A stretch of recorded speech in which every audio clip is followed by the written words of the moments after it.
Hello and good evening to all. आज हम लोग चैप्टर 22 द फोटोग्राफ पढ़ेंगे, जहाँ पे एक लड़के ने एक पिक्चर पाई और वो उस पिक्चर के पीछे पड़ गया। उसे देखना था कि वो किसका था, तो वो अपने दादी से जाके पूछता है ये किसका है। और फाइनली रिजल्ट में क्या आता है हम लोग चलिए देखते हैं इस चैप्टर को पढ़ने के बाद।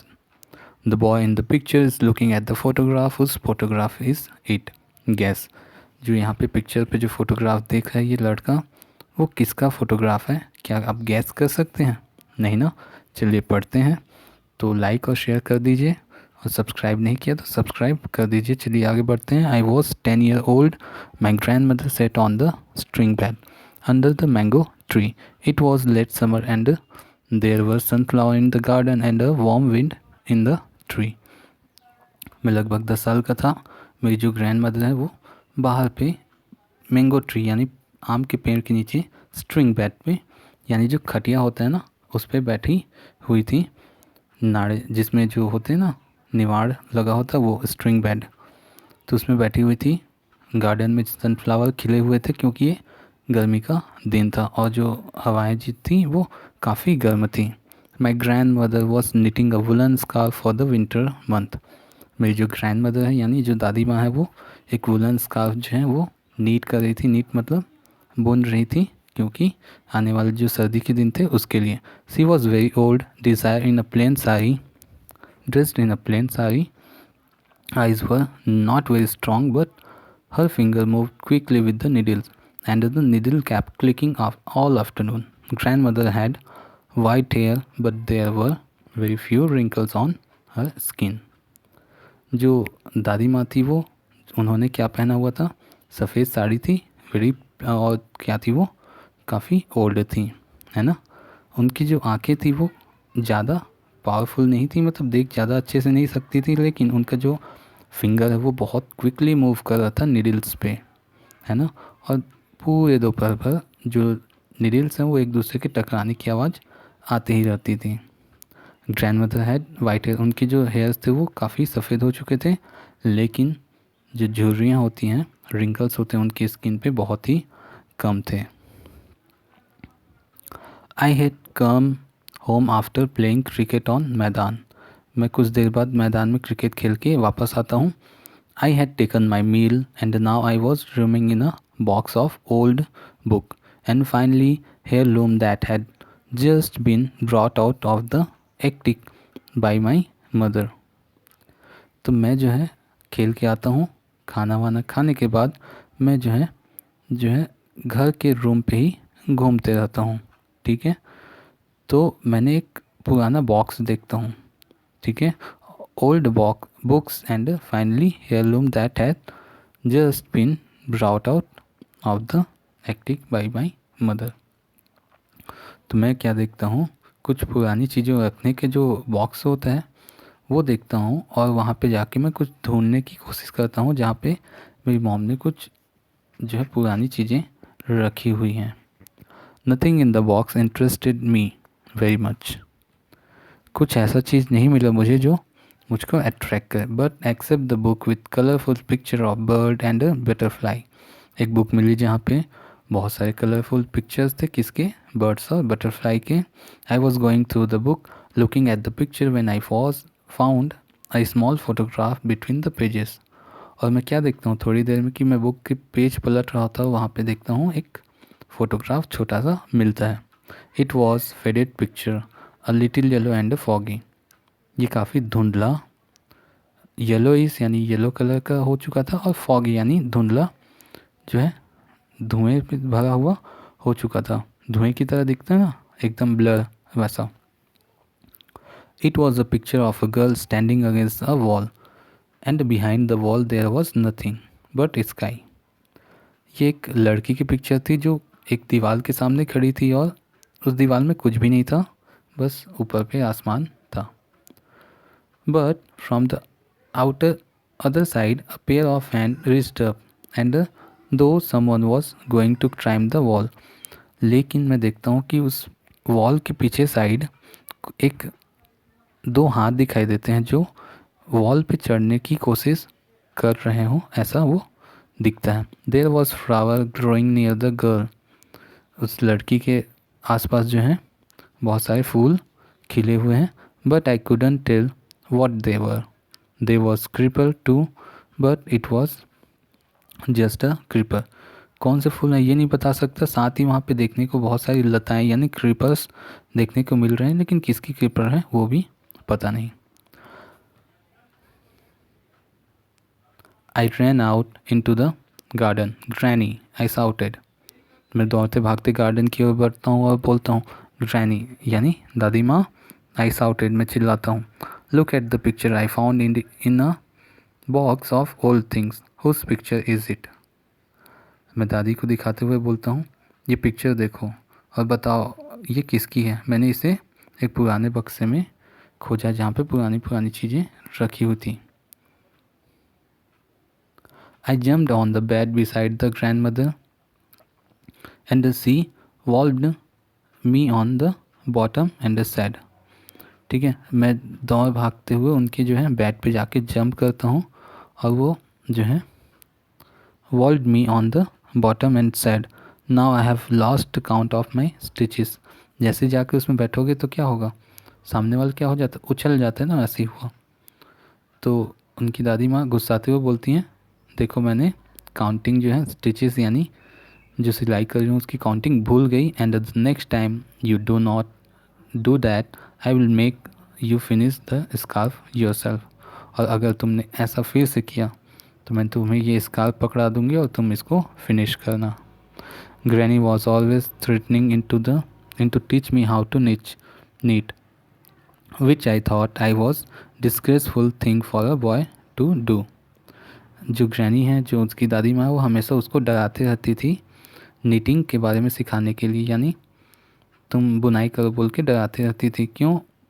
और ये लड़का होने के कारण उसको ये अपमानित लगता था कि एक लड़का क्या है, कैसे नीटिंग करेगा बोल के, तो वो डर जाता था.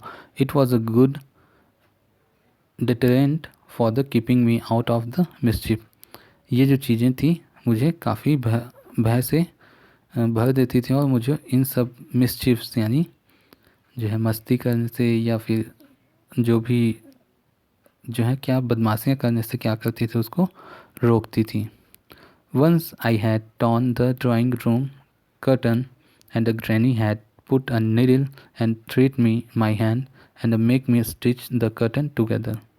Even though I made long 2-inch stitches, which had to be taken out by my mother and done again. तो एक बार ऐसा हुआ कि जो रूम में कर्टन लगा हुआ था, पर्दा लगा हुआ था, उसको मैंने फाड़ दिया. तो ग्रैनी जो है नीडल लेके यानी सुई लेके आ गई और बोलती हैं चलो इसको सियो. तो वो क्या है, उसको 2 इंच का जो है उसको सिलाई करना पड़ गया था और इतना ख़राब था कि उसकी मॉम को फिर से उसको सिलना पड़ा. She took the photograph from my hand and we both started at it for quite a long time. Granny ने वो फ़ोटो मेरे हाथ से ले लिया और दोनों जो हैं स्टार्ट हो गए, बहुत देर तक स्टार्ट हो गए, मतलब देखने के लिए स्टार्ट हो गए, बात कर रहे थे. The girl had long loose hair and she wore a long dress that neatly covered her ankle. वो जो लड़की थी उसके बाल जो काफ़ी लंबे थे, लूज थे, खुले हुए, और उसने एक लंबा सा ड्रेस पहना हुआ था. कहाँ तक? पूरे एंकल यानी घुटनों तक, सॉरी टखनों तक, यानी पूरे पैर को क्लोज किए हुए पूरे फीट तक. Okay. And sleeve that reaches her stitch reach ऐसा her wrist and there were a lot of bangle on her hand. उसकी जो बाहें थी, ठीक है, स्लीव्स थे, वो उसके कलाई तक थी और उसके हाथों में बहुत सारी चूड़ियाँ थी. But despite all this despair, the girl appeared to be full of freedom and movement. She stood with her legs apart and her hand on her hips, and she had a wide, almost devilish smile on her face. वो जो लड़की थी वो क्या थी? appeared to be full freedom. उसमें जो है एक स्वतंत्रता का भाव दिख रहा था. वो कैसे भी रैंडमली मूव करके खड़ी हुई थी, उसका कोई कुछ खास मूवमेंट नहीं था. उसके जो लेग थे वो ऐसे ही फैले हुए थे और जो हाथ थे वो पीछे साइड बंधे हुए थे, और वो उसकी जो स्माइल थी वो डेविलियस यानी जो है जैसे शैतानों वाली जो स्माइल होती है वैसी स्माइल थी। Whose picture is it, I ask, मैंने फिर से पूछा ये पिक्चर किसकी है। देखो यहाँ पिक्चर पे दिखा के पूछ रहे हैं ना, a little girls of course said grandmother can't you tell.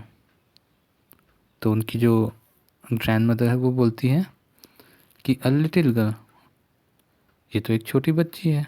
उनकी जो ग्रैंड मदर बोलती हैं कांट यू टेल, तुम नहीं बोल सकते क्या। तो yes but did you know the girl, हाँ जान रहा हूँ पर क्या आप इसको जानती हैं, इस लड़की को। Yes I knew her said granny, granny बोलती हैं हाँ मैं जानती हूँ, but she was a very wicked girl and I shouldn't tell you about her. जानती हूँ पर मैं इसके बारे में तुमको कुछ भी नहीं बताऊंगी क्योंकि ये बदमाश लड़की थी। But I will tell you about the photograph, पर मैं तुम्हें फ़ोटोग्राफ के बारे में बताऊंगी। It was taken in your grandfather's house, ये जो है अब तुम्हारे ग्रैंड फादर के घर पे लिया गया था।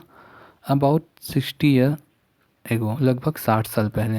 And that's the garden wall and on the other side of the wall there was a road going to town.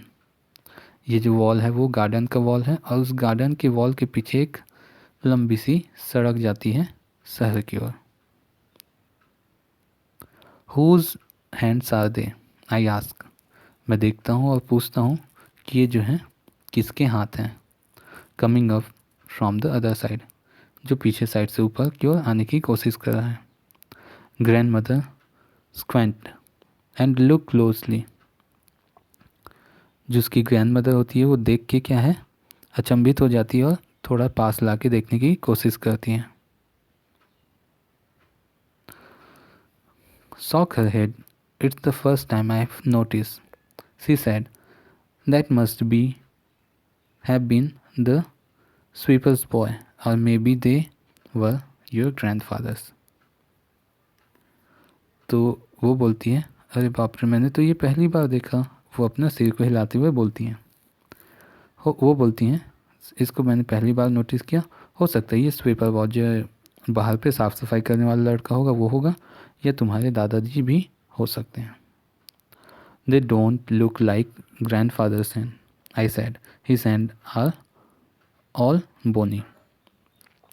पर ये मेरे दादाजी की जैसे हैंड्स नहीं दिख रहे हैं, मैं बोलता हूँ, यानी वो लड़का बोलता है, क्योंकि दादाजी के हाथ जो थे वो पतले यानी बोनी और गठीले जैसे हड्डी जो दिखती रहती है ना वैसा। Yes but this was 60 year ago, हाँ ये हो सकता है लेकिन ये लगभग 60 साल पहले की फ़ोटो है, तो उस समय ऐसा हो सकता है उनका हाथ। Didn't climb up the wall after the photo. Nobody climbed up. At least I don't remember. तो वो पूछता है कि जो वॉल से कौन आया था फ़ोटो खींचने के बाद। तो दादी माँ बोलती हैं nobody climbed up, कोई भी नहीं आया था। At least I don't remember, मेरे याद करते तक तो कोई भी नहीं।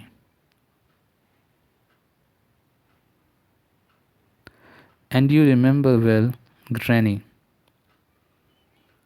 आप अच्छे से थोड़ा याद कीजिए granny. Come on the granny, I said tell me, बताइए ना दादी बताइए, ये बार बार बोलते रहा।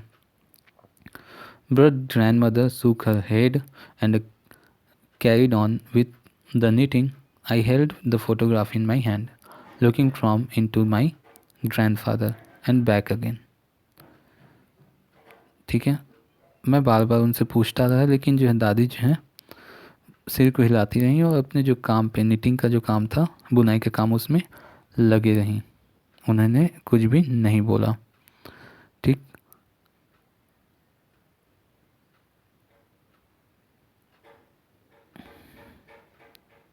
आई held the photography in my hand, मैं जो फोटोग्राफ अपने हाथ में लेके खड़ा था, looking from it to my grandmother and back again, देखते रहा ग्रैंड मदर की साइड और back again, trying to find point in common between the old lady and the little pigtailed girl, ठीक है, मैं पीछे चला गया और खोजने की कोशिश किया इस जो ग्रैंड लेडी यानी जो है ग्रैंड मदर जो है, और ये जो लेडी उसमें जो पिग टेल गर्ल है, घोड़े की पूंछ वाली जो जिसकी जो पिग टेल होती है ना, छोटी होती है, उस गर्ल के बीच में अब पॉइंट्स खोजने लगा दोनों में क्या क्या कॉमन पॉइंट्स हैं। A lemon colored butterfly setted on the end of grandmother's knitting needle, and the stayed there while the needle clicked away. I made a grab the butterfly and it flew off in a dipped flight and settled on the sunflower.